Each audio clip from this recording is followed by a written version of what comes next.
The Gospel of the Lord.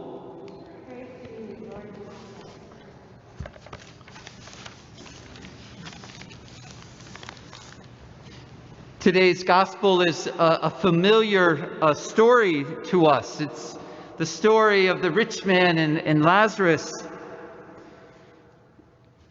I'd like to concentrate a little bit on the rich man here. If you notice, he's not given a name.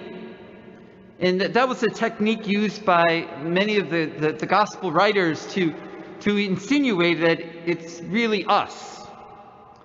You know, it's the part of our lives that need conversion. And so the rich man might be a bit of us. And at times, it's true. And so the rich man here, however, is not a bad man. You know, he's not going around kicking dogs or cheating other people. We see, especially as he intercedes for his family before Abraham, he has a great devotion to his family, which is a good thing. So this man does not seem to be really a bad person. It's just that he is totally consumed and possessed by his riches, but also even to a point of his own family situation. That's all he's concerned about, is the wealth of his family, of his brothers, and so on. But he is not a bad person. He might even be likable.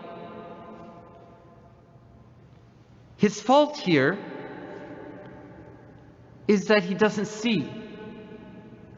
He has passed by Lazarus every day of his life almost. And it's not that he's not concerned about the poor. He hasn't been able to see Lazarus. He just walks by Lazarus, has not noticed the agony and pain of this man, Lazarus. And more importantly, he cannot see Lazarus as a brother.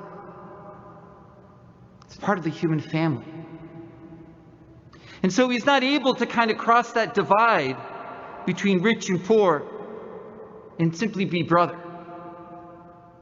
This gospel is not really even asking him to do anything charitable. This gospel is asking him to notice, to see, and to recognize the common humanity that we all share. So in so many ways, this gospel is so appropriate for Lent. Because the Lent is a conversion of the way in which we see things. Have we noticed the poor? Have we noticed the wounded in our lives? And I think for many of us we have. We've been living in this COVID situation. We know who is sick. And unfortunately, we know who have died. We know who are affected by the sin of racism. We know so many people who are suffering. But then this gospel, the good news, asks us to go a step further. Are we able to see one another as brother and sister?